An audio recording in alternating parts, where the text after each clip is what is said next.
অচেনা কোনো এক রুমে নিজেকে শুয়ে থাকা অবস্থায় দেখতে পেলাম। হাতে অনেকগুলো সুচ, গলাতে মোটা একটা পাইপ। একটু সময় নিলেও বুঝতে পারলাম আমি কোনো হসপিটালের বেডে আছি, কিন্তু মাথায় টেনশন একটাই, আমাকে এখানে কে নিয়ে আসলো আর কীভাবে বা বেঁচে গেলাম। হঠাৎ একটা সাদা কাপড় পরিহিত অল্প বয়সী মেয়ে এসে কি যেন দেখলো, দেখেই দৌড়ে চলে গেল। আবার একটু পর কয়েকজনকে সাথে নিয়ে রুমে প্রবেশ করলো। বুঝলাম নার্স ডক্টরকে ডেকে আনতে গিয়েছিল। How do you feel, boy? I am feeling better doctor. Do you feel any pain in your head? Yes, a little bit but not much. All right, you stay here. I'll eat him now. He brought your hair. Okay doctor. Doctor চলে গেল। এবার nurse বলতে শুরু করলো, Good luck to you that after so many years you have come out of coma.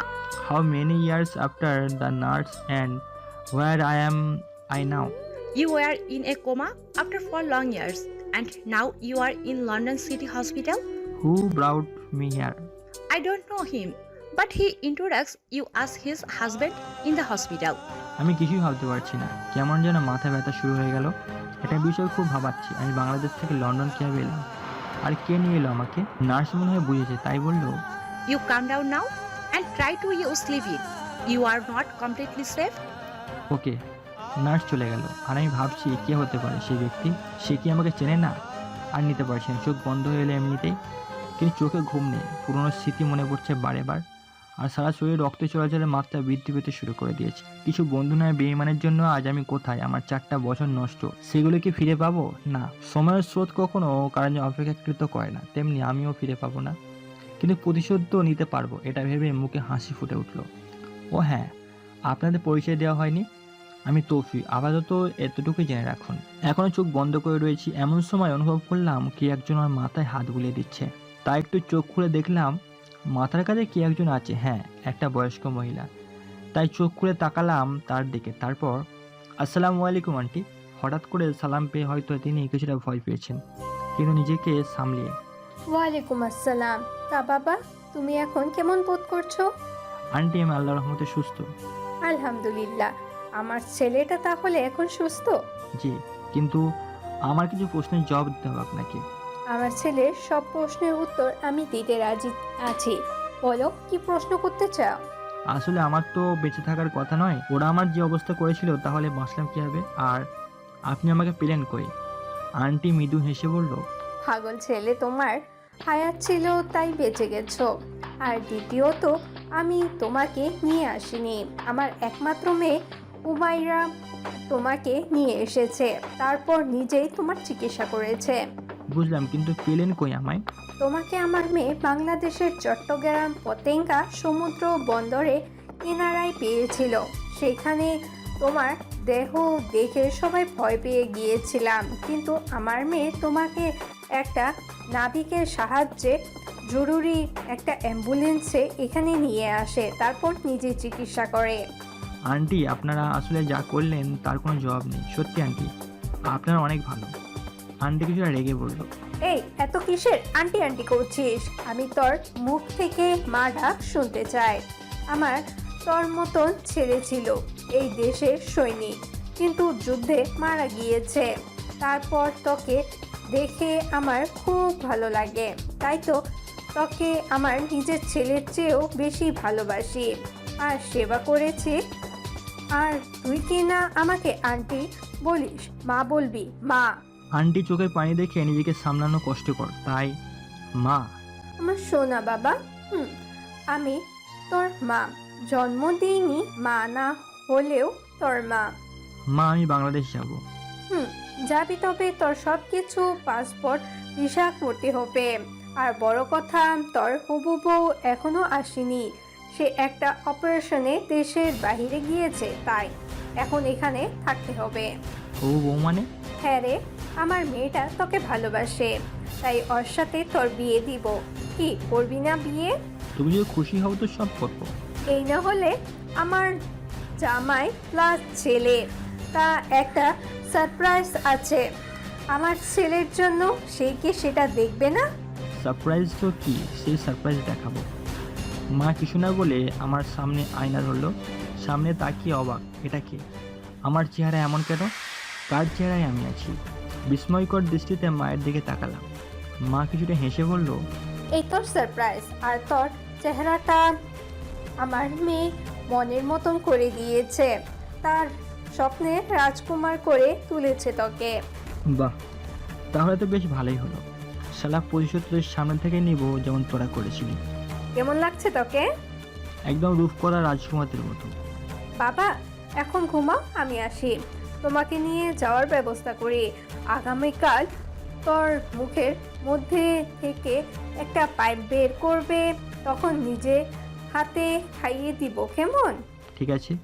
মা চলে যেতে নিবে অমনি ডাক দিলাম, মা। মা ডাকটার সময় দ্রুত আমার দিকে তাকালো, তারপর কিছু বলবি বাবা? আমার বাংলাদেশে যাওয়ার ব্যবস্থা করবে তো? মা কিছুটা হেসে, করবো, তবে তোর বউয়ের থেকে আগে অনুমতি নিতে হবে, তারপর। মা চলে গেল। আমিও শুয়ে পড়লাম। একটু পর নার্স এসে আমার কিসের জন্য ইঞ্জেকশন পুশ করে চলে গেল। আস্তে আস্তে ঘুমিয়ে পড়লাম। এদিকে বস, 4 বছর তো হলোই, তবু আপনি একটা লাশকে খুঁজে পাচ্ছেন কেন সারা দেশে? তুই হয়তো ভুলে গেছিস ওকে কেন খুঁজছি আমরা। তোদের একটা ভুলের জন্য ও যদিও বেঁচে যায় তো আমাদের কি হবে ভেবেছিস? আরে বাবা, এত ভয় পাচ্ছ কেন? তোমার মেয়ে আছে না, শালাকে এবার বাঁচিয়ে গেলেও দ্বিতীয়বার বাঁচবে না। হ্যাঁ রে মা, কিন্তু এই দিহান কি করেছো? মেরে লাশ ফেলে দিল নদীতে। আরে ওকে দাফন করলেই তো হতো, আর টেনশন থাকতো না। এই বাংলাদেশে আমি আমার সাম্রাজ্য তৈরি করব, যার রাজকন্যা হবে আমার মামনি দিয়া। আচ্ছা বস, আপনি কি শিওর? কি করে হচ্ছে যে কি এখনো বেঁচে আছেন? জানি না, তবে কেমন যেন মনে হচ্ছে ও আসবে। হ্যাঁ আসবে, আবারও আসবে ও। বস, আসলে ওর সামনে ওর মাকে মেরে দেবে। শালি 4 বছর ধরে আমাদের খাবার খাচ্ছি। এটাই তো আমাদের মূল অস্ত্র, কিংকে দমানোর। যা তোরা, আর দিয়া মামুনি তুমিও যাও। আরেক দিকে আর কতভাবে পালিয়ে বেড়াবো? আর কত? আমাদের ভাইটাকে তো নির্মমভাবে হত্যা করেছে ওই মিশা, এখনো বেঁচে আছে। এর চেয়ে বড় কষ্ট আর কি হতে পারে বল? ভাই, আপনি কি ভুলে গেছেন কিংকে মারতে হলে সামনে থেকে মারতে হয়? আর আমাদের কিংকে তো ধোকা দিয়ে মারা হয়েছে। আমার মনে হচ্ছে বয়স আমাদের কিং এখনো বেঁচে আছে এবং আসবে। হ্যাঁ, তিনি আসবে বস। এইসব এতিম বাচ্চাদের জন্য হলেও তিনি আসবেন। হ্যাঁ, সিয়াব আসবে, আমাদের কিং আসবে। তখন কিং আসবে, পুরো দেশে রক্তের বন্যা হয়ে পড়বে। ভাই, আমাদের কিং কখনো আমাদের ছেড়ে যেতে পারে না, জানেন তো? আমাদের কিংয়ের হাজার রং রয়েছে, শুধু মিশার ওপরের রংটাকে মেরে নিচে ডেভিল সাওয়াকে জাগিয়ে দিয়েছে। হ্যাঁ রে। সাকিব চোখের পানি ছেড়ে দিয়ে বলল, ভাই, এখন সবাইকে খাবার দিন। আজ যে আমাদের কিংয়ের নিখোঁজ হওয়ার 4 বছর পূর্ণ হলো। সাকিব আর সিহাব চোখের পানি মুছে খাবার দিতে লাগলো, সাথে আরও 50 জনের বেশি ক্রু। এদিকে আমি পরম শান্তিতে একটা চোখ বন্ধ করে ঘুমিয়ে গেলাম।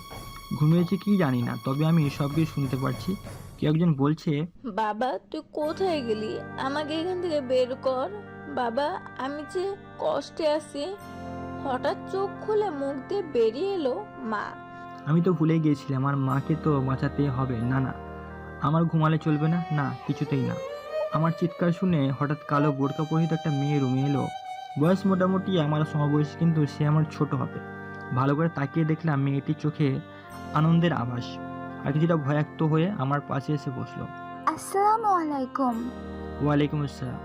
মুখ দিয়ে আপনি আপ বের হয়ে গেল, এত সুন্দর কণ্ঠ, আহ, প্রাণটাই জুড়িয়ে গেল। আমি ডক্টর মোসাম্মদ হুমায়রা খাতুন। একটু আগে আপনি চিৎকার করলেন কেন? আপনার কোনো অসুবিধা হচ্ছে কি? জি মিস, আমাকে একটু মাথা ব্যথা আর একটু আগে দুঃস্বপ্ন দেখেছি, তাই ঘুমের ঘোরে হয়তো চিৎকার দিয়েছি।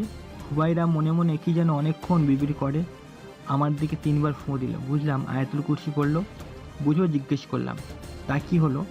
হুবাইরা আমার দিকে লাজুক ভঙ্গিতে তাকালো, তারপর বলল, আপনার উপর শয়তান ভর করেছে, আর সেই শয়তানই আপনার মনকে ভরকে দিচ্ছে, আপনাকে হতাশায় ফেলতেছে।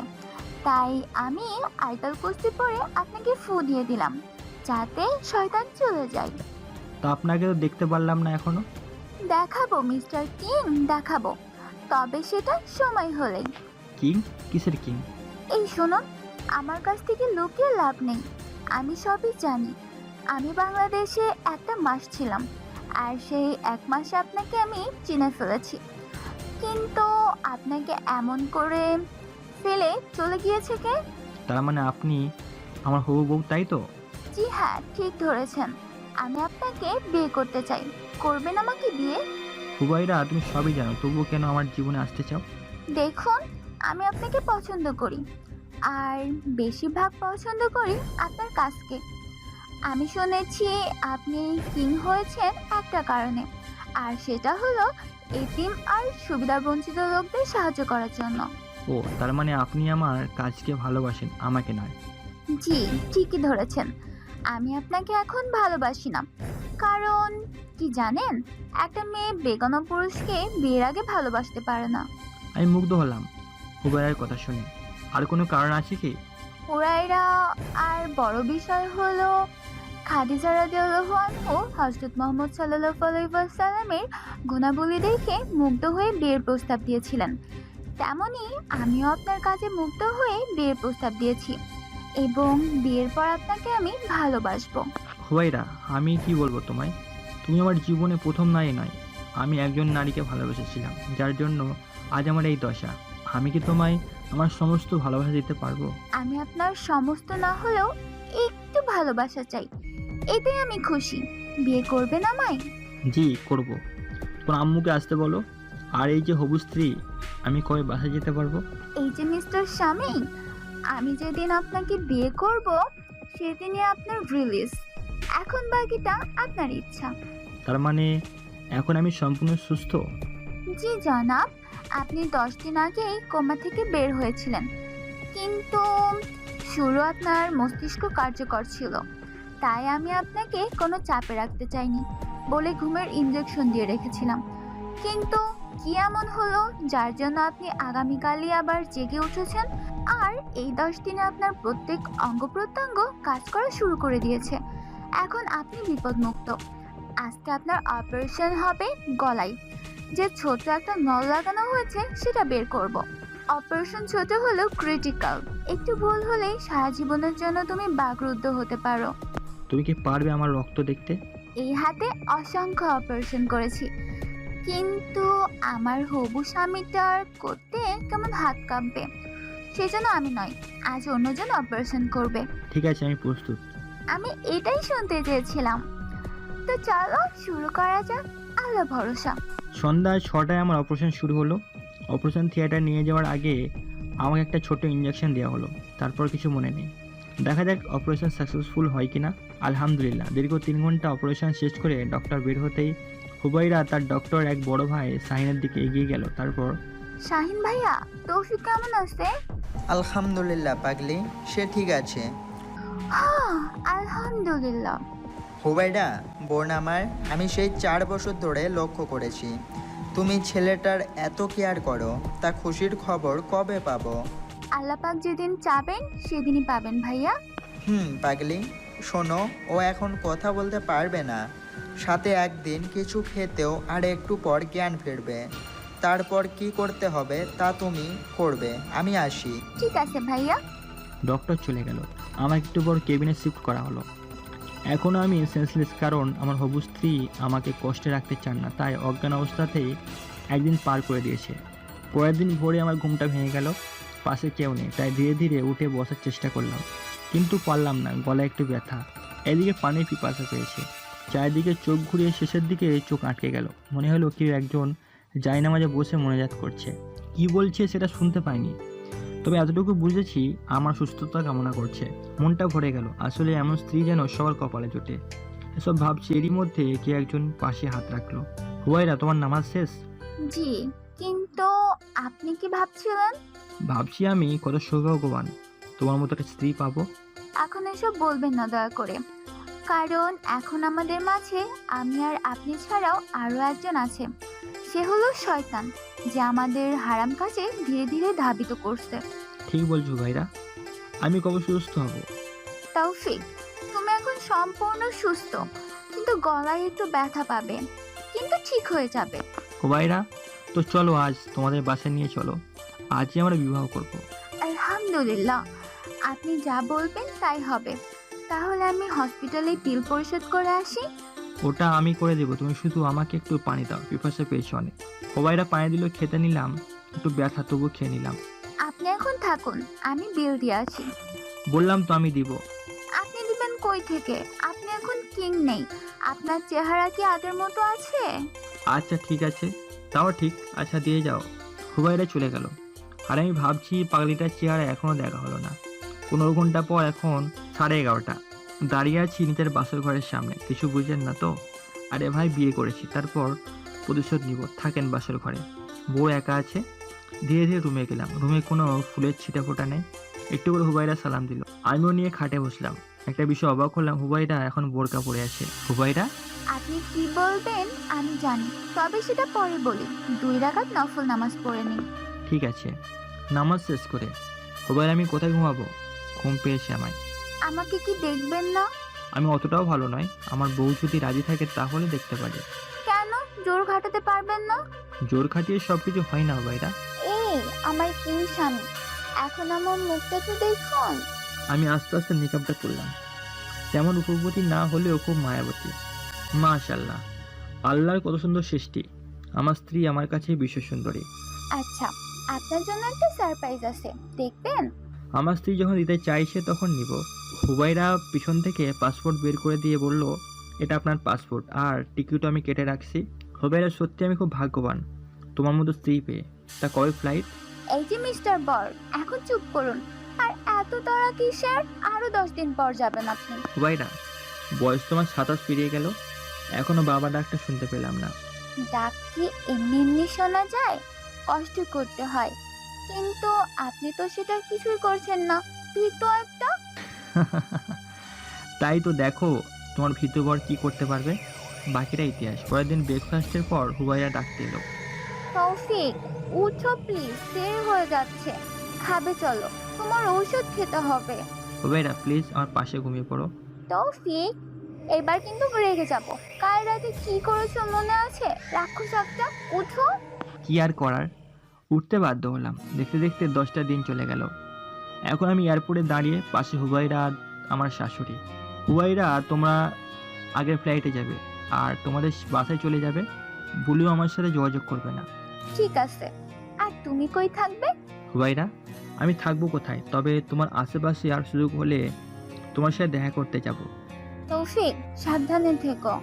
আমি আলতোভাবে হুবাইরাকে জড়িয়ে ধরে ভালোবাসা পরশ এঁকে দিলাম। তারপর হুবাইরার শাশুড়ি চলে গেল। আমিও যাব, তবে আমার ফ্লাইট 1 ঘন্টা পরে। এই কয়দিনে আমি একটা ফোন কিনেছি আর অনেক কষ্টে আমার ফোনের লোকেশন ট্র্যাক করেছে, যে এখন দেখাচ্ছে বাংলাদেশের বগুড়া সদর জেলার আশেপাশে। তাই ঠিক করলাম আমি নিজের শহরেই পা দিব। একটু পর স্পিকার অ্যানাউন্সমেন্টে বলে দেওয়া হলো, বাংলাদেশের দ্বিতীয় ফ্লাইটে আর 10 মিনিট বাকি। আপনারা দয়া করে বিমানে উঠুন। কথায় আছে, সময় ও স্রোত কখনো কারোর জন্য অপেক্ষা করে না। তেমনই হলো, নির্ধারিত সময়ে প্লেন টেক অফ করলো আর রাত 10টার মতো আন্তর্জাতিক শাহজালাল এয়ারপোর্টে প্লেন ল্যান্ডিং করলো। ভেতরে আরও কিছুক্ষণ থাকা লাগলো, তারপর বের হয়ে এলাম বাইরে। পাশেই একটা সিম রেজিস্ট্রেশনের অফিস দেখলাম। বহু কষ্টে আর টাকা খাইয়ে নিজের পুরনো সিমটা তুলে নিলাম আর আগেরটা বন্ধ করে দিলাম। ফোনটা চালু করে একটা সিক্রেট নাম্বার ডায়াল করে ফোন দিলাম। Hello Jack. জ্যাক, তুমি হয়তো ভুলে গেছো আমি কে। এসব রাখো, এখন বলো সাকিব আর সিয়াব কেমন আছে। শুনে ভালো লাগলো। তা দিহানকে কই পাবো? ওকে, তুমি এক কাজ করো, আমার রিভলভারটা পাঠিয়ে দাও। সময় 30 মিনিট। এখন তোমার সময় শুরু হলো বলে ফোনটা কেটে দিলাম। কিছুক্ষণ পর কয়েকটা ছেলে পেলে এসে আমাকে ঘিরে ধরলো। তারপর, এই তোর কাছে কি আছে দেহ নয়তো? ওকে ওকে, কুল ডাউন, চলো বসে কথা বলি। এই তুই জানিস আমরা কে? আমরা শারনের লোক। চিনিস তুই শারনকে? পেছন থেকে একজন বলে উঠলো, তুই কি চিনিস ওকে?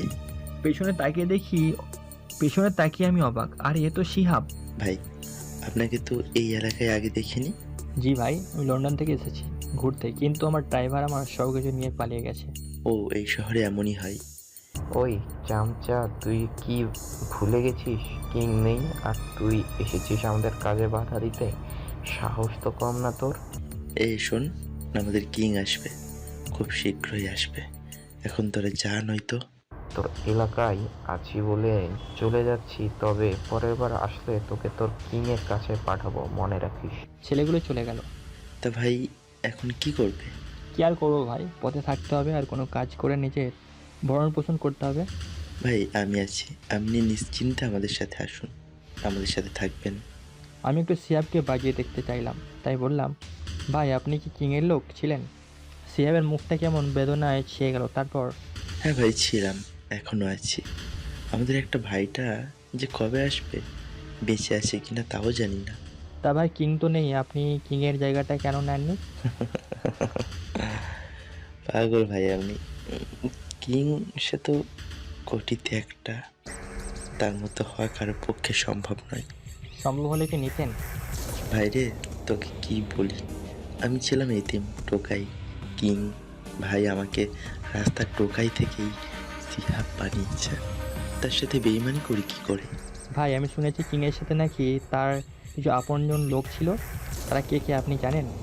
জানি, তবে তাদের সাথে টক্কর দেয় না। আমরা এখন কিং ভাইয়ের শেষ সম্বল, তার এতিমখানাটা খুব কষ্টে চালাচ্ছি। এখন থেকে তুমি ওখানেই থাকবে। এতিমখানায় কেন আপনাদের বাড়ি নেই? ছিল, তবে ওটা বন্ধক দিয়ে টাকা তুলেছি এই এতিমখানা চালানোর জন্য। আচ্ছা, কিং যদি অন্য রূপে ফিরে আসে চিনতে পারবেন তাকে? হ্যাঁ চিনবো। কী হবে? তার পায়ের তলায় পুরোটা আগুনের পোড়া। আমি চুপচাপ একটা টেবিলে বসে জুতাটা খুলে সিহাবের দিকে বাড়ালাম। সিহাব অপলকভাবে চেয়ে রয়েছে, তার চোখে আমি দেখেছি শ্রদ্ধা, ভালোবাসা আর পানি। ভাই আপনি? আমার সত্যি গর্বিত রে, তোর মতো একটা ছোট ভাই পেয়েছি। তা বল কেমন আছিস? ভাই আপনার চেহারা এমন কেন? সে এক লম্বা কাহিনী, এখন বল আমার ফোনটা কই? ভাই ওটা পাওয়া যায়নি। ওটা পাওয়া গেছে? তুই এই লোকেশনে আমার সমস্ত ছেলে পেয়েদের নিয়ে যা, ফোনটা আমার চাই। ভাই আপনি চলুন আমার সাথে, আমি সব ব্যবস্থা করছি। না সিয়া না, তুমি বোকা। শোনো, তুমি সবার আগে সাকিবকে আমার সেই ঘরে পাঠাবে, সেখানে আমি সবসময় থাকতাম। আশা করি তুমি ছাড়া কেউ জানে না, আর জানার সম্ভাবনাও নেই। কেন ভাই, সাকিবকে কেন? আমি রহস্যময় হাসি দিয়ে সিয়াবকে বললাম, ওই যে কিছু হিসাব বাকি আছে তাই। আমার সেই গোপন কক্ষে ডিজিটাল লক বা কারো কক্ষে সম্ভবত কেউ খুলতে পারেনি, আর খোলার চেষ্টাও করেনি। দরজা প্রথমে আমার চোখের স্ক্যান নিল, তারপর হাতে, ব্যাস দরজা খুলে গেল। ভেতরে একজন চেয়ারে বসে কাজ করছে, বলতে মনিটরে পর্যবেক্ষণ করছে। আমি তার পাশে চেয়ারে বসে বললাম, তারপর কী খবর জ্যাক? 8টা বছর একা থেকে বড় হয়ে গেছো নাকি? আমি তো রোবট, আমার আবার বিরক্তি কিসের? আমি একদম ঠিক আছি। আর খাওয়া বলতে 2 ঘন্টা বৈদ্যুতিক চার্জ। বা জ্যাক, তুমি তো মানুষের মতো হচ্ছ দিন দিন। আমাকে যে তৈরি করেছে সেই তো এই 4 বছরের পরিবর্তন হয়ে গিয়েছে, তাহলে আমি হলে ক্ষতি কি? জ্যাক, এটা তো কিছুই না, চলো এবার পুরো দেশটাকে পাল্টাতে হবে, আবার রক্তের বন্যা বইয়ে দিব। আমি তোমাকে আগেই বলেছিলাম, বিশ্বাস করো না। আমি সব সময় ওদের ফলো করেছি, কিন্তু ওরা কি কথা বলে সেটা আমি শুনতে পাইনি, তবে অনুভব করেছি। জ্যাক, তো এখন বলো কে কে ছিল এদের মধ্যে? পাশের দেয়ালে তাকিয়ে দেখো, ওখানে সবার ছবি দেওয়া আছে, শুধু এখন ওদের কলিজাটা বের করতে হবে।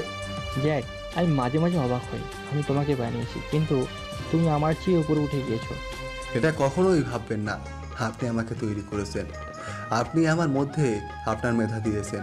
আমি সত্যি আপনার উপর কৃতজ্ঞ। জ্যাক, তো 1 নাম্বারটাকে আজ খেয়ে ফেলি, কি বলো? শিকার তো দেখি আমাদের সামনেই। জ্যাক, আমার বানানো সোলজারগুলো রেডি তো? জি বস, সব রেডি, শুধু আপনার হুকুমের অপেক্ষা ছিল। তো সবাইকে বের হতে বলো। জ্যাক একটা লাল বোতামে চাপলো, সাথে সাথে পাশের ঘর দরজা খুলে বের হয়ে আসছে আমার বানানো সব রোবট, দেখতে অবিকল মানুষের মতো। জ্যাক, তো এদের পাঠিয়ে দাও, আজ হয়ে গেলে তুমি শুধু আমায় একটা এসএস দিও। কিন্তু বস, আপনার ফোন এখনো আপনার কাছে নেই। জ্যাক, ডোন্ট ওয়ারি, পেয়ে যাব একটু পর। সোলজারগুলো বেরিয়ে গেল পানা জেলার পাবনায় এসিপি প্রদীপ কুমারকে ধরতে। এমন সময় সিহাবের মেসেজ, বস তুলে নিচ্ছি সাকিবকে, আপনি কোথায়? যেখানে থাকে না কেন ঠিক সময় পৌঁছে যাব। জ্যাক, তুমি তাহলে ভালোভাবে নজর রেখো, আমি আসছি বলে পাশ টেবিল থেকে লেজার বিম আর অটোমেটিক রিভলভার নিয়ে বের হয়ে গেলাম। আগের মতো আর কিং হিসেবে নয়, সাধারণ পাবলিকের মতো। আমরা আড্ডাখানায় গিয়ে দেখি সাকিবকে একটা চেয়ারে বেঁধে রাখা হয়েছে। আমি ওর সামনে চেয়ারে বসলাম। তারপর, কি সাকিব, যে তোকে কুত্তার মুখ থেকে বাঁচালো তার পেটে ছুরি মারলি? এই সিয়ার, বলিস না কেন? তুই আর তুই আমাকে বেঁধে রেখেছিস কেন? এটা হলো আমাদের কিং তৌফিক। কি কিং বেঁচে আছে? এটা কিভাবে সম্ভব? আমি তো বলতে গিয়ে চুপ হয়ে গেল। তুই তো নিজে আমার পিঠে ছুরি মেরেছিলি, ছুরি মেরেও দমে যাসনি, মুখে অ্যাসিড মেরে আমার চেহারা পুড়িয়ে দিয়েছিলি, তাহলে বাঁচলাম কী হবে, তাই তো? বস এসব কি বলছেন? সাকিব এসব করেছে আর আমি জানি না। সিয়াব, তুই এখনও বাচ্চা ভাই, ও তোকেও মারতো, কিন্তু তুই শুধু জানতি আমার গোপন রুমের কথা, তাই তো তোকে এতদিন মারেনি ওই রুমটার কথা জানার জন্য। বস এবার আমিও সিওর হলাম কেন শিহাব রোজ আমাকে ড্রিঙ্ক পান করিয়ে বিভিন্ন কথা জিজ্ঞেস করতো। ভাই আমাকে মাফ করে দিন, দয়া করে এবারের মতো। সিহাব, আমাদের একটা রুল ছিল, মনে আছে? জি বস, অন্যের গ্যাং থেকে যারা আমাদের গ্যাংয়ে কাজ করবে আমরা তাদেরই নিব, কিন্তু যারা আমাদের গ্যাং থেকে অন্য গ্যাংয়ে যাবে তার সাজা মৃত্যুদণ্ড। আর যে আমাদের সাথে বেইমানি করবে তার সাজা ভয়ঙ্কর মৃত্যুদণ্ড। তাহলে কি করা যায় বলতো? বস একে এমন মৃত্যু দিব যে এর লাশ যে দেখবে সেই কাঁপবে। সাকিব, শুনলি তো সিহাব কি বললো? এখন বল তোকে মাফ করি কি করে? বস আমি সবার নাম আপনাকে বলবো, তবু আমাকে ছেড়ে দিন। না, আমি সবই জানি। এখন শোন, তুই এক কাজ কর, আমার ফোনটা কই রেখেছিস সেটা দে। বস আমার পকেটে আছে। কি তার মানে তুই স্যারনার লোককে কিনে বিদেশে আমাদের দেশের শত্রু তার হয়ে কাজ করিস? আমি ফোনটা নিয়ে চালু করলাম, সব কয়টা লক খুলে ওপেন করতে ওয়ালপেপারে ভেসে এলো আমার সেই 4 বছর আগের ছবি। আমার সেই 4 বছর আগের ছবির সাথে একটা মেয়ে। মেয়েটাকে দেখে রাগের শয়তানি বুদ্ধিতে হেসে উঠলাম। তারপর সাকিব তোর সময় শেষ বলে অ্যাসিড দিয়ে ওর বুকে লিখে দিলাম কিং ইজ ব্যাক। তারপর সমস্ত মুখে অ্যাসিড দিয়ে পুড়িয়ে দিলাম। ওর যৌনাঙ্গ ওই অ্যাসিডের ভিতর ডুবিয়ে রেখেছিলাম যতক্ষণ না ওটা পুরোপুরি ঝলসে যায়। লাস্টে দেখলাম সালা নিস্তেজ হয়ে যাচ্ছে, সাথে সাথে রিভলভার দিয়ে পুরো দেহ শ্যুট করতে লাগলাম। শেষে লেজার বিম দিয়ে পরপর চোখ দুটো গলিয়ে দিলাম। ব্যাস, ওর প্রাণ ভোমরা উড়ে গেল কোনো দূর অজানায়। বস এখন একে কি করব? স্যারনের আড্ডাখানার সামনে রেখে আসবি। ঠিক আছে বস। কয়েকজন ছেলে পেলে এসে নিয়ে গেল আর আমি চলে আসলাম আবার সেই গোপন কক্ষের জ্যাকের এখানে। বস কাজ হয়েছে, ওরা ওখানে রয়েছে, আপনি কি যাবেন ওখানে? যাবো। তুমি আমার সমস্ত বুলেট প্রুফ গাড়িগুলো বের করো। জ্যাক এবার সবুজ বোতামে চাপ দিল, অমনি মেঝে দুভাগ হয়ে গাড়ির লম্বা লাইন বের হয়ে এলো। সেখান থেকে একটা মার্সিডিজ গাড়ি নিয়ে বের হলাম। পুরো 1 ঘন্টা জার্নির পর পৌঁছে গেলাম প্রদীপের বাড়ির সামনে। বাড়িতে যেতেই সবগুলো সোলজার আমাকে সম্মান জানালো, তারপর নিয়ে যেতে লাগলো প্রদীপের সামনে। গিয়ে দেখলাম ওখানে প্রদীপ আর ওর স্ত্রী, একটা নেশাখোর আর খুদে মাস্তান ছেলে। কি প্রদীপ, তুই তো দেখি ভালো দিচ্ছিস, তা তোর বউটা তো সে খেতে দিবি, তাহলে বেঁচে যাবি। তা তুই জানিস আমি কি? আমার বউয়ের দিকে চোখ তুলিস, একবার খালি খুলে দে, তোকে চিড়ে ফেলবো। আমি টেনে হিঁচড়ে নিয়ে গিয়ে চেয়ারের সঙ্গে বেঁধে দিলাম আর সে চিৎকার করছে, বাঁচাও বাঁচাও, ছেড়ে দে বলছি, ছেড়ে দে। ছাড় আমার বউকে। তাই নাকি? তো দেখ কি করি। যদিও আমি হিন্দুদের সম্মান করি, তারাও মানুষ, তবুও তোর বউ মাল একটা বলে প্রদীপের সামনে ওর বউয়ের এক হাতের একটা আঙুল ধারালো ছুরি দিয়ে কেটে দিলাম। কেন রে, তুই তো নিজেই তোর ছেলেকে সাহায্য করতি তোর বাড়ির কাজের মেয়েকে ধর্ষণ করতে, এখন দেখ কেমন লাগে। এমনভাবে শালির প্রত্যেকটা আঙুল কাটলাম। সে সহ্য করতে না পেরে মারা গেল। আমার রাগ তুও মিটল না। কি বউ নিয়ে এসেছিস, মরে গেল, এখন বল তোর কি করব? আমি কি করেছি দাদা, আমাকে ছেড়ে দিন। আচ্ছা, তোকে ছাড়ার আগে তোর ছেলের ব্যবস্থা করি। ইসরায়েল সোলজারকে অ্যাসিড দিয়ে আসতে বললাম। তারপর সেই অ্যাসিড প্রদীপের ছেড়ে সমস্ত দেহে মেরে দিতে লাগলাম।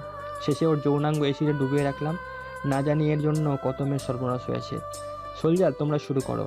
এখন আমি প্রদীপকে দেখছি। বলার সাথে সাথেই প্রত্যেক সোলজারের হাতগুলো বিভিন্ন অস্ত্রে পরিবর্তন হতে লাগলো।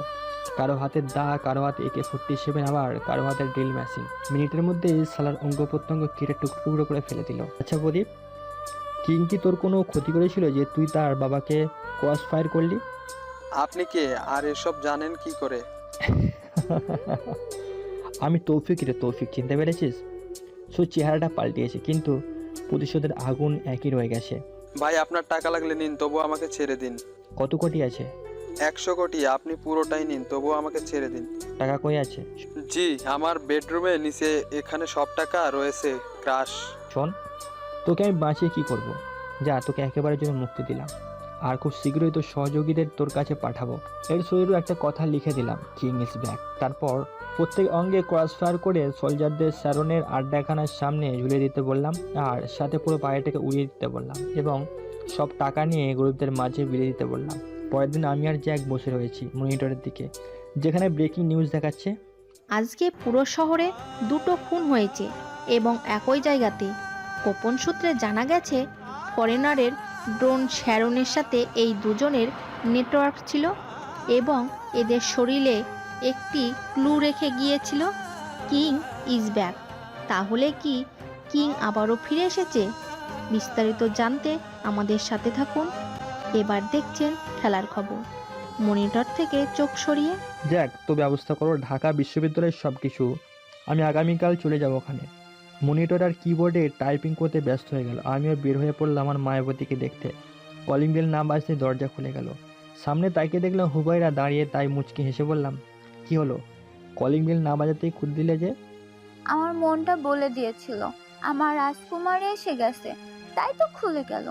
ক্ষুধা পেয়েছে, এখানে রাখবি আমায়? হ্যাঁ রাখবো, 2 দিন পরে মনে পড়লো। আমি হুমায়রাকে কোলে নিয়ে ভিতরের ড্রয়িং রুমে গেলাম। তারপর, বউ আমার রাগে কেন? আমি তো কাজে ছিলাম। ঠিক আছে মানলাম। আচ্ছা বস, আমি খাবার আনি। হুমায়রা চলে গেল। একটু পর বিরিয়ানি আর কষা মাংস নিয়ে আসলো। তারপর নিজে হাতে খাইয়ে দিল। আমিও দিলাম। খাওয়া শেষে মায়ের রুমে গেলাম। তারপর নিজে হাতে খাইয়ে দিল। আমিও দিলাম। খাওয়া শেষে মায়ের রুমে গেলাম। তিনি বসে আছেন মুখ গোমড়া করে। কি হয়েছে আমার শাশুড়ি আম্মুর? কিছু হয়নি। আর আপনি কে? আম্মু রাগ করো না, আমাকে 2 মাস সময় দাও, তারপর একসাথে থাকবো আমরা। সত্যি বলছিস তো? জি। আচ্ছা হুমায়রা, রুমে যাও, আজ আর যেতে দিব না। ঠিক আছে, তবে আগামীকাল যাওয়া বলে বেরিয়ে এলাম। হুবাইরা দেখি সোফায় বসে আছে, তাই ওর কাছে গিয়ে, ম্যাম আমার ঘুম পেয়েছে।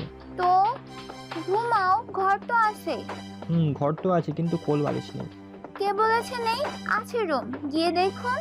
আমি মুচকি হেসে কোলে নিয়ে নাক টেনে বললাম, আছে, তবে আমার ওটা না, আমার খুব জীবন্ত কোল বালিশ চাই, যে আমার ঘুম পাড়িয়ে দেবে। শুধু নিজেরটা ভাবো, আমারটা কে ভাববে? আমি তো 2 দিন একা ছিলাম। আচ্ছা এখন বাদ দাও, চলো একটা ম্যাচ হয়ে যাক। তারপর লাইট অফ। পরের দিন খুব কষ্টে আর লুকিয়ে বাড়ি থেকে বের হয়ে এসেছি, যাতে কেউ না দেখতে পায়। একটু আমার সেই গোপন রুমে আসলাম, যেখানে জ্যাক ছিল। আমি ঢুকতেই জ্যাক বলে উঠলো, বস, আপনার পেছন কালকে 2টা ছেলে ঘুরঘুর করছিল এবং আপনার বাড়ি পর্যন্ত গিয়েছিল। আপনাদের এটা বলি, আমি একটা ক্যামেরা বানিয়েছি যেটা একদম যান্ত্রিক মশার নাই। এগুলো প্রায় পুরো 10,000 রয়েছে, যা সারা দেশের সব জায়গায় ছড়িয়ে দিয়েছি। বুঝলাম। তার লোকেশন কই? বগুড়া সদর hospital road, godown number 221। Good job Jack, তো সোলজারকে পাঠিয়ে দাও, আমি আসছি। বস, আমি আগে থেকে সব ঠিক করে রেখেছি। যতে হোক এতদিনের অভিজ্ঞতা, আপনার যা প্রয়োজন সবই জানি। আমি মুচকি হেসে পকেট থেকে ফোনটা নিয়ে হুবাইরাকে ফোন দিলাম। হুবাইরা, তুমি বাড়িটা পাল্টে ফেলো। এই বাড়ি ছাড়া আমাদের আর বাড়ি নেই। চিন্তা নেই, আমি কিনে নিয়েছি। বাড়ির ঠিকানা বগুড়া সদর 003 কলেজ রোড। ওখানে কেয়ারটেকারের থেকে চাবি বুঝে নিবে, কেমন? তুমি আসবে না? হ্যাঁ, তবে এখন নয়, মিশন শেষ হলে। ভালো থেকো, আল্লাহ হাফিজ। হুবাইরা মন খারাপ করে ফোনটা কেটে দিল। জ্যাক নজর রেখো, আমি আসছি। যেহেতু সব কিছু বলতে রিভলভার আর লেজার বিম আগেই ছিল।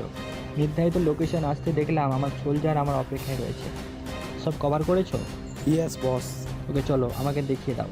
সোলজার পথ দেখিয়ে একটা রুমে নিয়ে গেল, যেখানে 10 জনের মতো রয়েছে। সবারই হাত পা বাঁধা।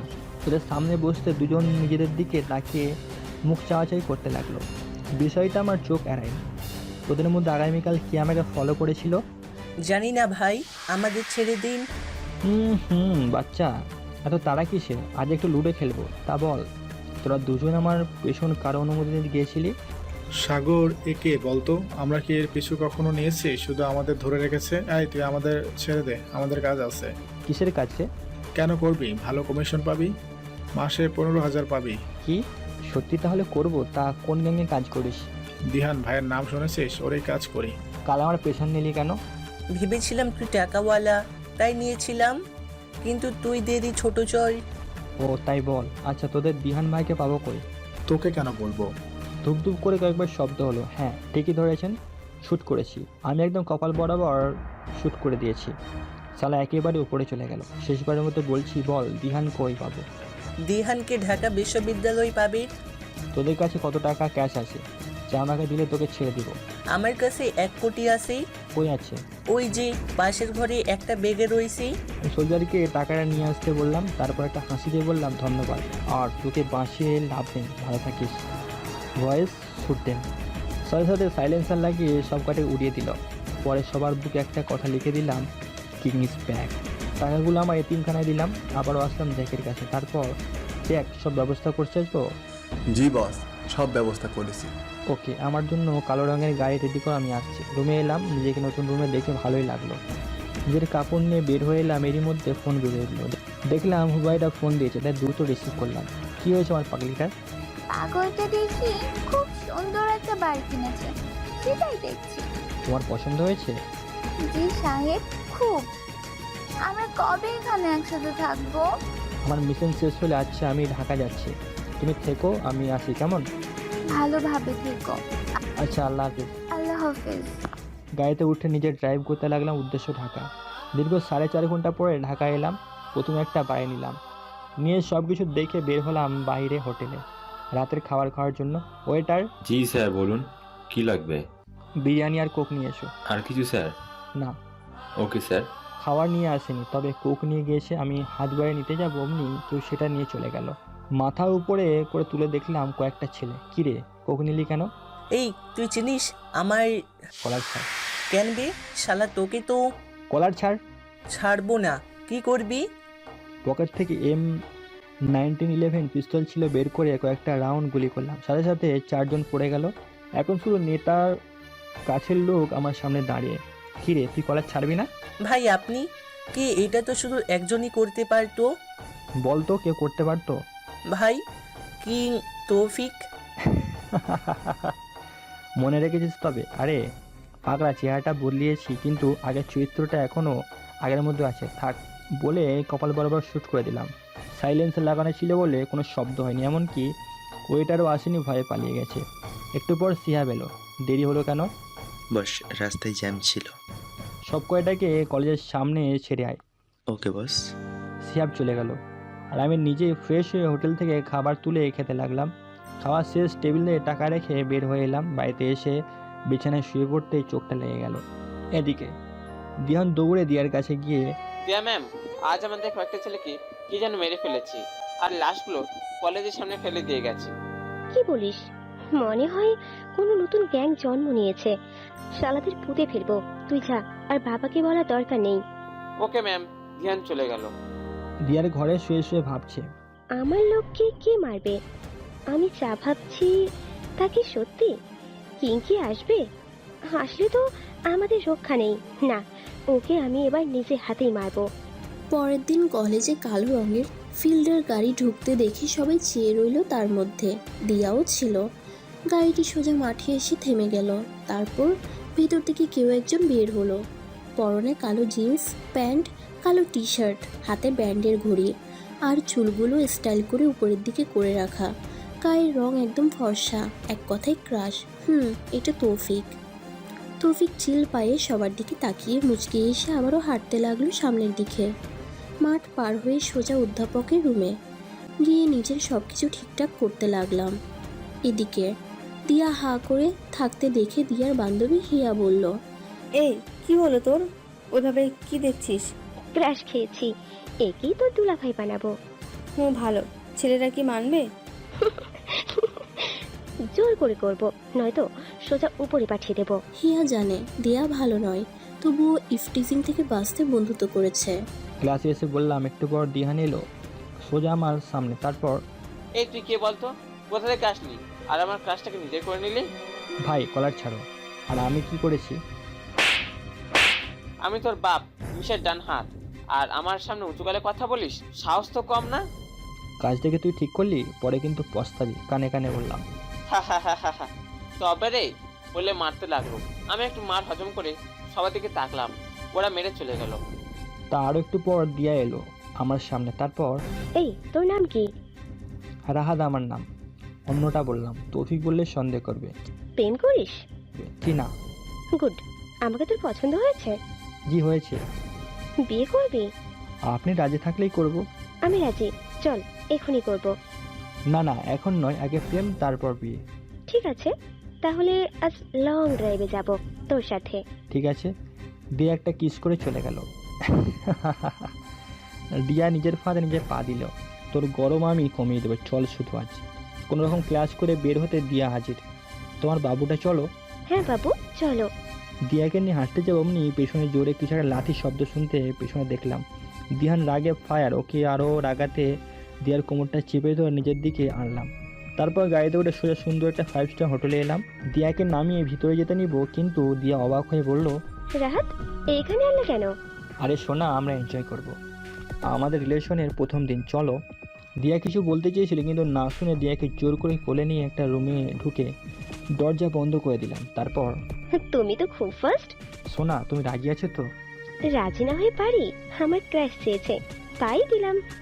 সারি তোর চেয়েও বড় খেলোয়াড়কেও কাজ করেছি, আর তো তুই। তারপর আর কি, হিংস্র পশুর মতো নরম দেহটায় কামড়ে কামড়ে খেয়েছি। পুরো 3 ঘন্টায় দিয়ে আদমরা হয়ে গেছে, ওকে ছেড়ে দিলাম। তুমি তো দেখি একটা পশু, এইভাবে কেউ করে? না হলে কি মজা পাওয়া যায়? কেন, ভালো লাগেনি? যা কি যে বলো না। দিয়ে উঠতে পারছে না ব্যথা, এটা দেখে হাসলাম। তারপর নিজে ওকে তুলে নিয়ে গিয়ে ওর বাসায় রেখে আসলাম। রাতে হাঁটছি, এমন সময় একটা গাড়ির সামনে থামলো। সেখান থেকে কমসে কম 20 জনের মতো ছিল দাঁড়িয়ে। ওদের কাছে যেতে মুখে রুমাল ধরে গাড়িতে তুললো। তারপর কিছু মনে নেই, চোখ খুলে নিজেকে বাঁধা অবস্থা দেখলাম। সামনে দিহান দাঁড়িয়ে। আমি মুচকি হেসে বললাম, কি হয়েছে রে, তুই আবার তুলে আনলি কেন? তো ক্লাস মেরে সাহস থাকলে তো ভালোই। শোন ভাই, আমার ওসবে ইন্টারেস্ট নেই, তোর মাল তুই রাখ, আমাদের মধ্যে ভেজাল করে লাভ নেই। তোকে 1 কোটি টাকা দিব, এখন হাতের বাঁধন খুলে দে, ব্যথা করছে, মনে হয় টোপটা গিলেছে। সত্যি দিবি তো? বিশ্বাস না হলে আমার সাথে যাবি। না তোকে বিশ্বাস করতাম, এই বাঁধন খুলে দে। বাঁধন খুলে ওরা পাশে দাঁড়ালো। আমি পকেট থেকে একটা সিগারেট বের করতে করতে বললাম, সবাই এগিয়ে এসো, একটা প্ল্যান বলি, আমাদের সবার লাভ হবে। সবাই দ্রুত এগিয়ে এলো, গোল হয়ে ঘিরে ধরলো। এ সুযোগে সিগারেট জ্বালিয়ে লম্বা করে টান দিয়ে নিঃশ্বাস বন্ধ করে ধোঁয়া ছেড়ে দিলাম। আমি ধূপধাপ করে পড়তে লাগলো সব পড়তে আমি ফোন বের করে শিহাবকে ফোন দিলাম। শিহাব, চলে এসো, হয়ে গেছে কাজ। ঠিক আছে। একটু পর শিহাব এলো, সব কয়টাকে তুলে নিয়ে গেল, আমিও গেলাম। সব কয়টাকে বেঁধে রেখেছি।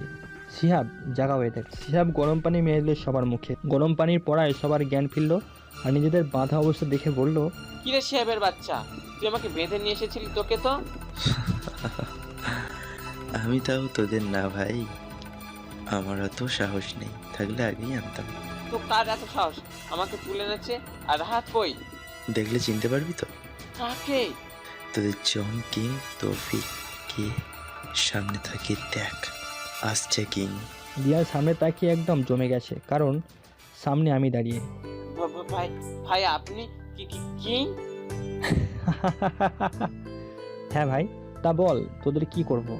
ভাই আমাকে মাফ করে দেন দয়া করে, আমি আপনাকে চিনতে পারিনি। শিহাব, জানিস সে আমাকে চড় মেরেছে, ক্লাসে কলার ধরেছে, তবুও কি ছেড়ে দিব?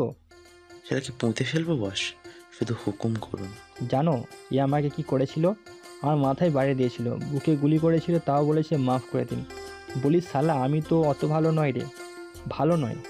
ঘ্যান শেষ করে 4 কোপে দিহানের হাত পা আলাদা করে দিলাম। কোনো শব্দ নেই মুখে, কারণ কোপ মারার আগে টেপ লাগিয়ে দিয়েছিলাম।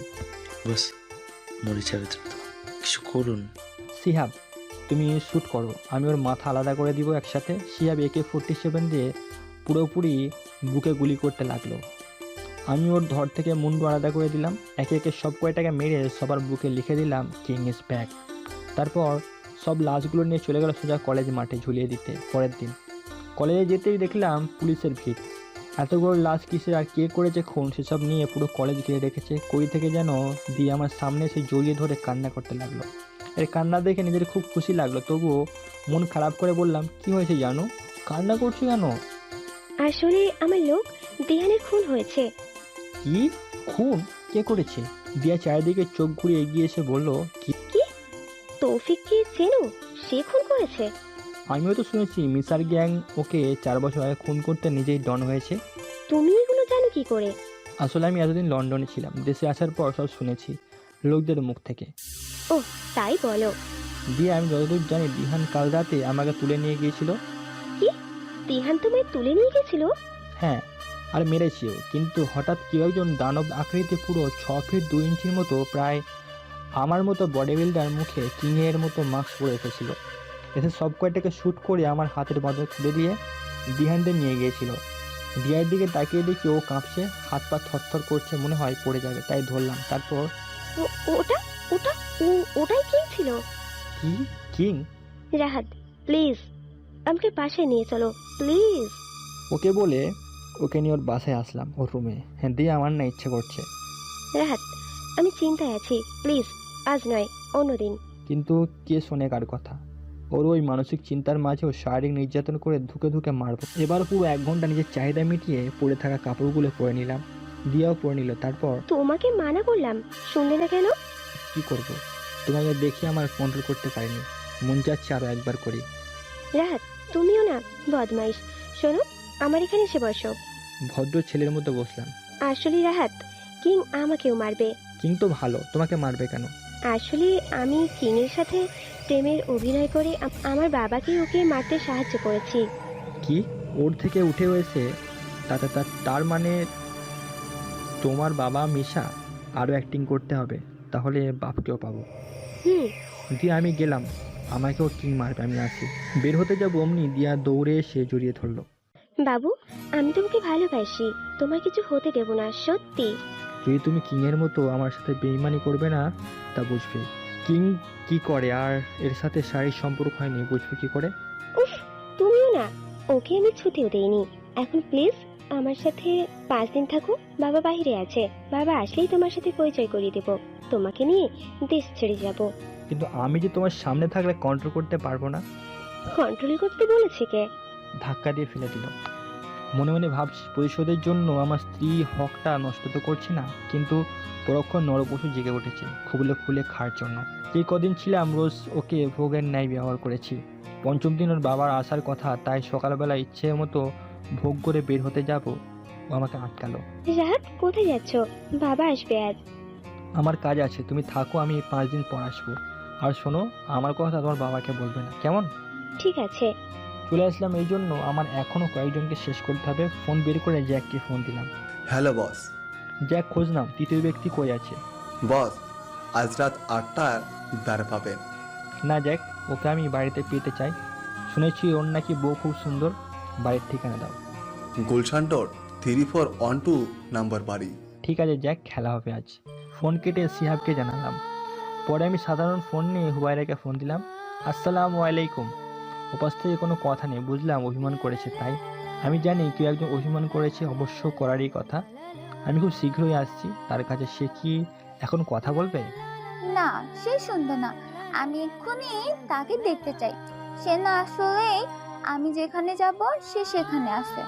কি আর করার, এখন 8টা বাজে। আমি ঠিক 12টায় তার সামনে থাকবো, কিন্তু শর্ত আছে। হ্যাঁ হ্যাঁ, বলো, আমি রাজি। আমার পছন্দের বিরিয়ানি আর খাসির মাংস কষা চাই, এবং আমার বউকে নিজে রান্না করতে হবে। উপাস থেকে হো হো করে হাসার আওয়াজ পেলাম একটু পর। আরে বর সাহেব, আমি সেসব জানি। যতই হোক আমার বর বলে কথা। তা আমি রান্না করতে লাগলাম, ঠিক 12টায় যেন কলিং বেল বাজে, না হলে। থাক, আর বলতে হবে না, আমি আসছি। ওকে, আল্লাহ হাফেজ। আল্লাহ হাফেজ। কোনো কিছু না ভেবে দ্রুত শিহাবকে বলে এয়ারপোর্টের উদ্দেশ্যে যেতে লাগলাম। দ্রুত ভেতরে গিয়ে সব কিছু ঠিকঠাক করতে প্রায় 1 ঘন্টা 30 মিনিট লেগে গেল, আর এয়ারপোর্টে আসতে প্রায় 30 মিনিট। এখন 10টা বাজে। কপাল বেয়ে ঘাম ছুটতে শুরু করেছে। একটু পর অনুমতি দিলে হেলিকপ্টার করে বগুড়া 5 স্টার হোটেল মোমোইনিতে ল্যান্ড করতে 45 মিনিট লেগে গেল। দ্রুত সেখান থেকে হোটেলের মধ্যে গিয়ে সব কিছু ঠিকঠাক করতে আরও 30 মিনিট লাগলো। তারপর গাড়িতে করে বাড়িতে আস্তে আস্তে প্রায় আরও 30 মিনিট লাগলো। কপাল বেয়ে এতক্ষণ ঘাম বের হলেও ছোটাছুটি সার্থক হয়েছে। 15 মিনিট আগে এসে গিয়েছি। আশেপাশের দোকান থেকে পুরো দোকানে চিপস কিনতে আরও 10 মিনিট শেষ হলো। দ্রুত দরজার সামনে গেলাম। ঘড়ির দিকে তীক্ষ্ণ দৃষ্টিতে তাকিয়ে আছি। 11টা 59 মিনিট বাজে। আর মাত্র 1 মিনিট ঘড়ির মিনিটের কাঁটা 12তে ঠেকতেই কলিং বেলে চাপ দিলাম। সাথে সাথে দরজা খুলে গেল। সামনে তাকিয়ে সব ক্লান্তি দূর হয়ে গেল নিজের স্ত্রীকে দেখে। আর স্ত্রী আমার ব্যস্ত হয়ে পড়লো তার ওড়না দিয়ে আমার ঘামগুলো মুছে দিতে। তারপর আমার দিকে তাকিয়ে ফিক করে হেসে দিল। এই হাসির জন্য এত কিছু। হুবাইরার পিছনে আমার শাশুড়ি এসব দেখে হেসে কিছু না বলেই চলে গেল। তুমি পারো বটে, একদম সঠিক সময়ে বেল বাজিয়েছ। আর এত ঘামছো কেন? হাজার হলেও একটা মাত্র বউ আমার, তাকে কথা দিয়েছি ঠিক সময় আসবো, তাই তো এত দ্রুত এসেছি। খুশি হয়েছো? খুব। এসো, ভিতরে এসো। আমি সোজা ডাইনিংয়ে গিয়ে বসে পড়লাম। পাশে আমার আরেক মা ছিল। তিনি আমার দিকে মমতাময়ী হাত দিয়ে আদর করে বলল, আমার ছেলেটাকে দেখি খুব টেনশনে ফেলেছিল আমার মেয়ে। মা, খুব। উফ, এতগুলো পথ এত কম সময় চলে এসেছি যে কি বলবো। পাগল ছেলে। আর কই ছেলে বাবা? আমার কথা কি তোমার মনে পড়ে না? মা, আমার যাদের জন্য করুণ অবস্থা হয়েছে, আমার দেশে খারাপ অবস্থা চলছে, তাদের উপর পজিশন নিতে আমি দূরে আছি। প্রতিশোধ না নিয়ে ক্ষমা করে দাও। মা আমি অত ভালো নই, আমার সাথে যা করেছে সেটা মাফ করলাম, কিন্তু আমার ছোট সেই সব অনাথ ভাই বোনেরা যে আমার জন্য কেঁদেছে, আমি কি তাদের এই কান্না ভুলতে পারবো? কখনোই না মা, কখনোই না। হুবাইরা একের পর এক আইটেম নিয়ে এসে রাখছে। একটু পর আমাকে আর মাকে সার্ভ করে দিল, কিন্তু সে বসলো না, আমি বলার পরও না। আমার খাওয়ার দিকে তাকিয়ে এসে মা মনে হয় কিছু একটা আন্দাজ করেছে, তাই খাবার নিয়ে রুমে যেতে হুবাইরা আমার কোলে বসে পড়লো। তারপর অভিমানী কণ্ঠে, তুমি তো রাক্ষস, আমাকে খাওয়াবে কে? কেন তুমি খুলে খাবে? এই হনুমান, তুমি থাকতে আমি কেন তুলে খাবো? তুমি তুলে খাওয়াও। বললাম তো পারবো না। সত্যি তো? আমাকে খাওয়াবে না? আমিও খাবো না। কাঁদো কাঁদো কণ্ঠে কথাটা বলে উঠে যাবে এমনি ওকে কোলে বসিয়ে গালে হালকা কামড়ে দিয়ে বললাম, আমার বউটা তো দেখি খুব অভিমানী। আমি তোমার বউকে একটু রাগাতে চেয়েছিলাম, কিন্তু সে মন খারাপ করবে জানলে বলতাম না। তাই বলে গালে কামড় কেন দিলে? আমি আবার কামড় দিলাম। তারপর কেনই আমার বউকে কামড় দিব? চুমু দিব, আদর করবো, তাতে ডক্টর ম্যাম আপনার কি? হইছে হইছে, এখন খাওয়াও, ক্ষুধা পেয়েছে। কি আর করবো পাঠক পাঠিকারা, একটা মাত্র বউ। যতই মাস্তান হই না কেন, বউয়ের কাছে রোমান্টিক আর ভীতু হতে হয়। বউকে খাওয়াচ্ছি আর আমিও খাচ্ছি। খাওয়া শেষ, সবাইটা হাতে কামড় মেরে দিল। আহ, কি হলো? এটা কামড় দিলে কেন? আমার একটা মাত্র বর বিয়ের প্রথম এত আদর করে খাওয়ালো, তাই একটু তাকে আদর করলাম। এটা আদর? কামড় দিয়ে আদর? এই যে মিস্টার, আমি আমার স্বামীর হাতে কামড় দিয়েছি, তাতে আপনার কি? আমি কামড় দিব তার হাতে, রক্ত বের করব, তারপর সে হাতে ব্যান্ডেজ করে নিজে হাতে তুলে খাবো, বুঝেছেন? পাগলি আমার কথাই আমাকে ফেরত দিচ্ছে। নাক টেনে বললাম, মিস্টার বর। খাওয়া দাওয়া করে বউটাকে কোলে নিয়ে শুয়ে পড়লাম। কিছুক্ষণ ঘুমিয়ে ফ্রেশ হয়ে হুবাইরার দিকে তাকালাম। সে মন খারাপ করে চেয়ে আছে। বউ, আমি আসছি। আবার কবে আসবে? সামনের সপ্তাহে। অপেক্ষা করব। হুবাইরা শোনো, আমি একটা নাম্বার দিব, তুমি এই নাম্বারে কখনো ফোন দিবে না যতক্ষণ না আমি তোমাকে কন্ট্যাক্ট করতে না পারবো। 2 থেকে 3 দিন অপেক্ষা করবে, তারপর আমার নাম্বার বন্ধ পেলে এই নাম্বারে ফোন দিবে। এ তোমাকে সব বলে দিবে, এবং যদি বলে আমার কিছু হয়েছে তো মাথা ঠান্ডা করে তাকে জিজ্ঞেস করবে সেখানে যাবে, তো যদি বলে হ্যাঁ তবে তুমি যাবে, নয়তো না। ঠিক আছে। মায়ের কাছ থেকে বিদায় নিলাম। বাইরে থেকে বের হব, তাই হুবাইরা এগিয়ে দিতে এলো। আলতো করে জড়িয়ে ধরে একটা চুমু দিলাম। আমার দিকে একটা টিফিন এগিয়ে দিয়ে বলল, এটা পৌঁছে খাবেন কেমন? বউ যখন বলেছে তখন খাবো। মুচকি হেসে বের হয়ে এলাম। ঢাকায় আসতে প্রায় 4 ঘন্টা লেগে গেল। তারপর ফোন চালু করতে শিহাবের ফোন। বস, আমি আপনার বাড়ির সামনে আছি। কি বলিস, ছদ্মবেশে আছিস কি? জি ভাই। ঠিক আছে, আসছি। বাসায় গিয়ে দেখি শিহাব দাঁড়িয়ে। দেখে মনে হলো কিছু খাইনি, মুখ শুকনো। তাই ওকে ফ্রেশ হয়ে আসতে বলে খাবারগুলো গরম করে নিয়ে এলাম। বউ দেখি 3-4 জনের খাবার দিয়েছে। ওখান থেকে আমি কিছু নিয়ে শিহাবকে সব দিলাম। মনে হয় পাগলটা কিছু খায়নি। শিহাব দ্রুত খেতে লাগলো। এটা দেখে মনে পড়ে গেল সেই দিনের সন্ধ্যার কথা। ছোট ছোট ছিনতাই করতাম আর সেখান থেকে টাকা জমিয়ে পিস্তল কিনেছিলাম। ভালো টাকাওয়ালা হয়েছিলাম। সাকিব আর আমি এসব করতাম। তখন থেকে বুঝতাম সাকিব কিং হতে চায়, তবুও না বোঝার ভান করতাম। তো সেই দিন বৃষ্টি হচ্ছিল। ছিনতাইয়ের সময় পুলিশ দেখে ফেলে আর আমি পালিয়ে আসি, কিন্তু পথের মধ্যে আসার সময় দেখলাম একটা 15 বছরের ছেলেকে একটা দোকানদার মারছে। এগিয়ে গিয়ে শুনতে পেলাম ছেলেটা ওই দোকান থেকে রুটি চুরি করেছে, সেই জন্য মারছে। কিন্তু আমি এগিয়ে গিয়ে বললাম, ছেলেটাকে তুলে বললাম, ভাই তোর নাম কি, আর তোকে মারছে কেন? ভাই আমার নাম শিহাব, আর ইনি আমাদের কী সব একটা প্যাকেট এগিয়ে দিয়ে বলছেন এগুলো যেন আমি বিক্রি করি, কিন্তু আমি বিক্রি করতে অস্বীকার করাই আমাকে রুটি চর বলে মারছে। কথাটা শুনে চোখ গরম হয়ে গেল। দোকানদার তখনও ভাব নিয়ে দাঁড়িয়ে। এই তো ভাই, তুই কে রে? আজ করবি আমার লাইনে? কিসের কাজ?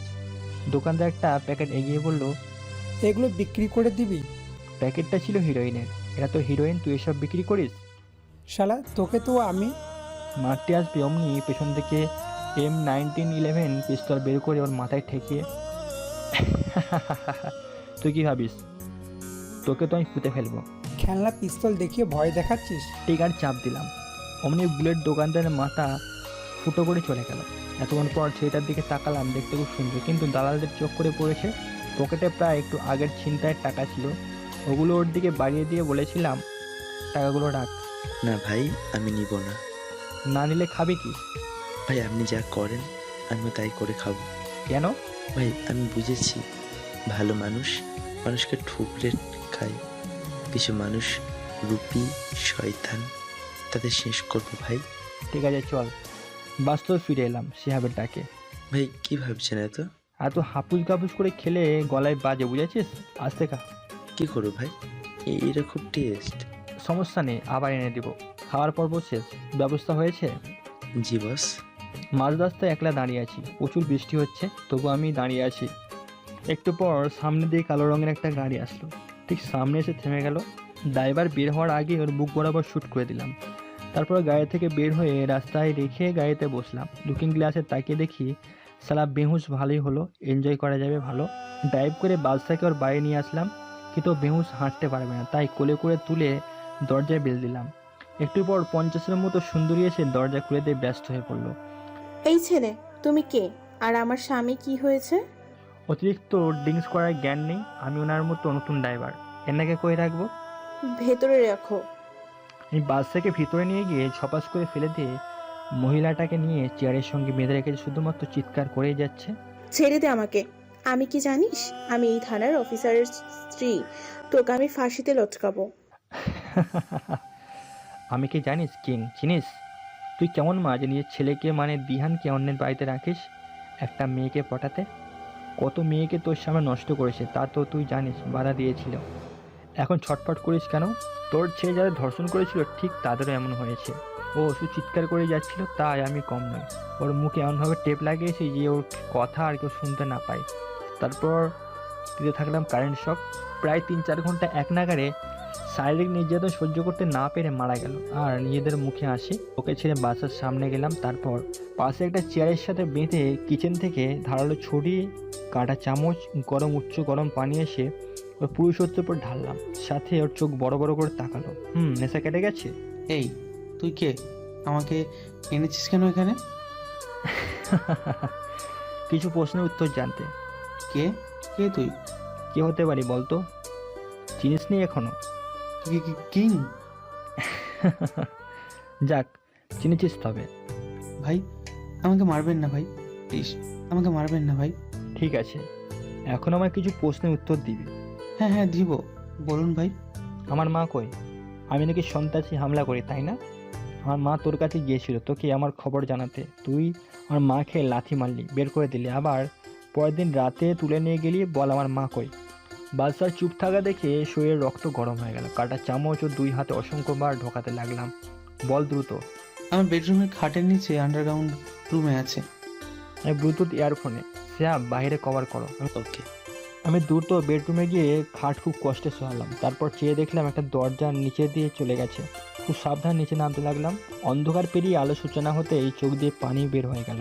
একটা মহিলাকে চেয়ারের সাথে বেঁধে রেখেছে। সামনে এগিয়ে গিয়ে মাকে ডাকলাম, কিন্তু তার সাড়া নেই। দুটো হাতের পাইলস চেক করে দেখলাম এখনও চলছে।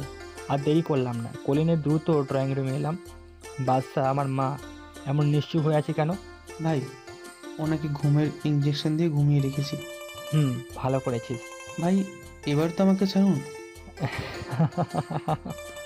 হ্যাঁ রে, ছাড়বো তো। তা বলতো কোন হাত দিয়ে তুই লেখিসনি?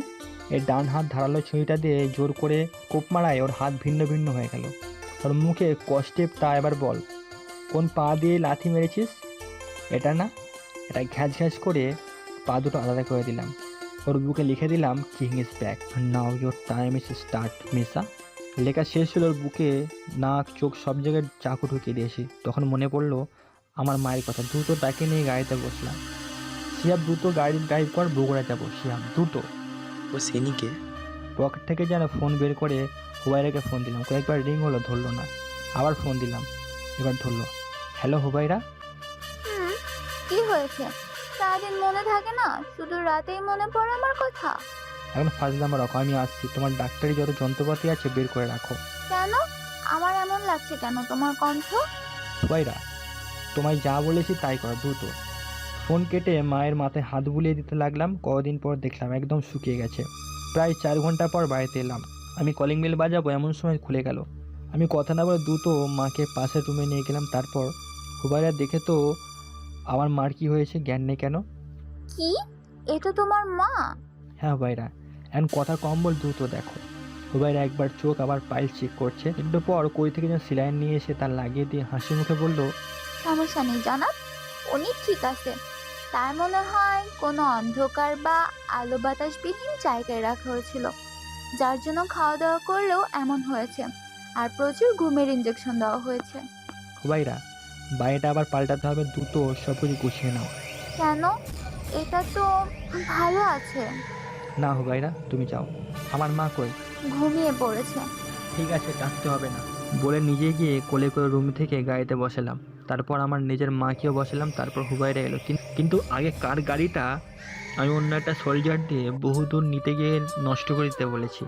দুইটা মা আর বউ আর শিহাবকে নিয়ে বেরিয়ে পড়লাম। একটু পর বিশালাকে বাড়িতে আসলাম। এটাই হলো আমার আসল বাড়ি, যা কেউ জানে না।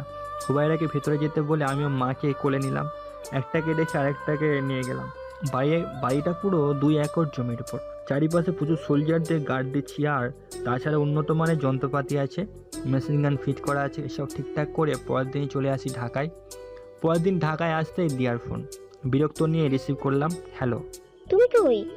আমি তো এখন বাসায়। কেন, কি হয়েছে? তোমার কথা বাবুকে বলেছি। তুমি কি আজ আসবে? ঠিক আছে, আসবো। মনে মনে বললাম, সালি তোর বাপকে শুয়ে দিব আজ। ফোন করলাম শিহাবকে, তারপর এই করতে বললাম। তো বিকেলবেলা দিয়াদের বাসায় গিয়ে অবাক, পুরো বাড়িতে সিকিউরিটি দিয়ে ভর্তি। খুব সাবধানে ভিতরে যেতে গেলাম। সবাই কেমন যেন আর চোখে তাকালো, কিন্তু কেউ বাধা দিল না। এখন আমি বসে আছি মিশার সামনে, আর দিয়া গিয়েছে চা নাস্তা আনতে। তুমি কি জানো আমি কে? জি জি, ভাব করছি যেন ওকে আমি দেখি আমার ভয় হাঁটু কাঁপছে। আমার এমন অবস্থা থেকে মিশা হেসে দিল, আমিও একটু হাসলাম। ইয়াং ম্যান, ভয় পেও না, আমি তোমাকে কিচ্ছুই বলবো না। আমি চাই সবাই আমাকে দেখে ভয় পাক, কিন্তু তুমি আমার জামাই হবে। তোমাকেও আমার মতো হতে হবে, ভয়কেই জয় করতে হবে। আমি তোমাকে আমার জায়গাটা ছেড়ে দেব, কি নিবা? না না বস, আমি এসবের মধ্যে জড়াতে চাই না। তবু আপনি বললে আপনার মতো হব, তবে আপনার জায়গা আপনারই থাকবে। সাব্বাস, তোমাকে আমার পছন্দ হয়েছে। তোমাকে আমার মেয়ের যোগ্য হিসেবে নির্বাচিত করলাম। আজ 8টায় তোমাদের বিয়ে, রাত 12টায় তোমাদের ফ্লাইট আমেরিকায়। ওখানে হানিমুন সেরে ফেলবা, আর না হলে প্লেনেই সারতে পারো, প্রাইভেট জেটে যাবে। মানে যৌতুক চাচ্ছ নাকি? আসলে আমার তো বাবা মা নেই, আপনি আর বাবার মতো, আপনি যা বলবেন তাই হবে। রাত, মন খারাপ করো না, আমি আছি। চলো বিয়ের সব কিছু রেডি করি। রাত 8টা, সব কিছু রেডি। একজন কাজী বিয়ে পড়াচ্ছে।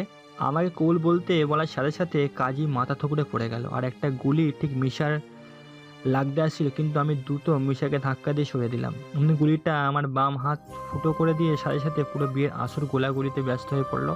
শুধু শুধু হাওয়াতে ফায়ার করতে লাগলো। মিশা মাটির থেকে উঠে অবাক হয়ে তাকালো আমার দিকে। ততক্ষণ আমি ভয়ে আর ব্যথার নিচে শুয়ে পড়েছি। মিশা দ্রুত আমাকে নিয়ে ঘটনাস্থল ত্যাগ করলো। ভাবছেন কি হলো? আরে ভাই, এটাই আমার প্ল্যান ছিল। আর গুলি হামলা করেছে আমার লোকেরাই। আর আমি মিশাকে কেন বাঁচলাম? আরে ভাই, ওর বিশ্বাস অর্জনের জন্য এমনটা করলাম।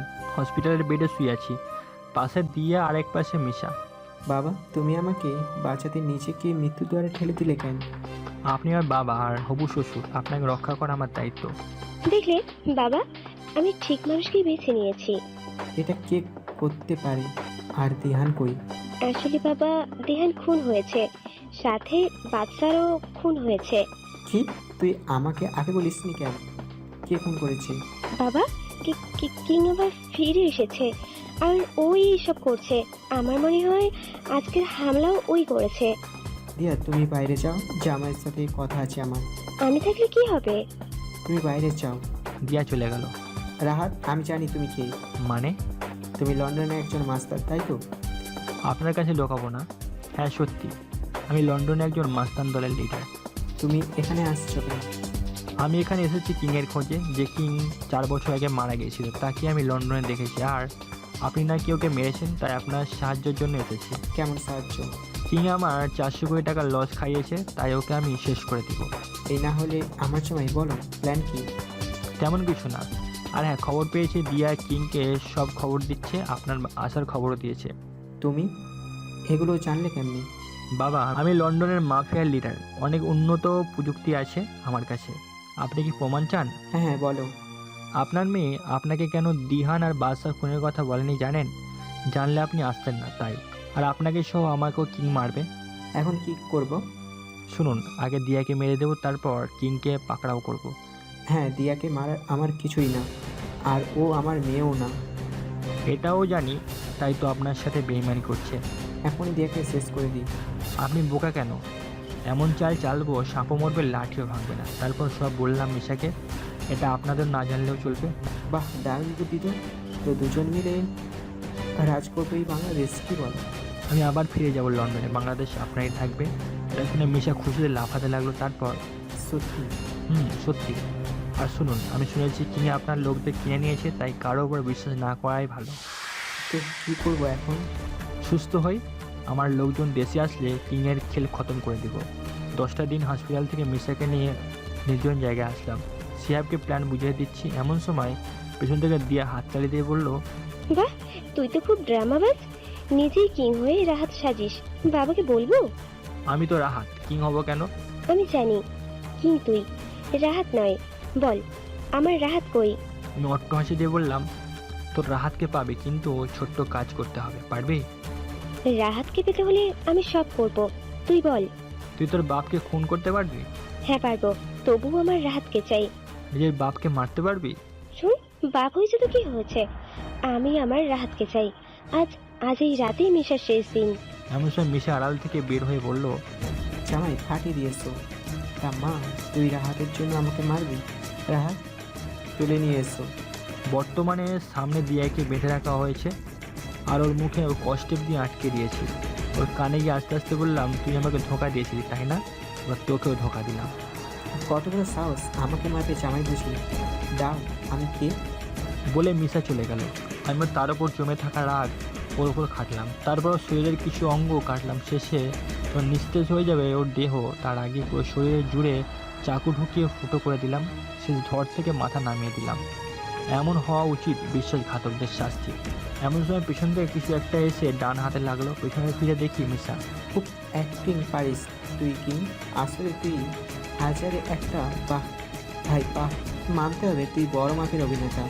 কি বলছেন এসব? আমি আরে পাগলা, আমি তো চালাকি বুঝিনি, কিন্তু তোকে সন্দেহ হয়েছিল কেন জানিস? তোর শরীরে আমি চিপ লাগিয়েছিলাম। সেই 10 দিনে তুই যা বলেছিলিস সব শুনেছি।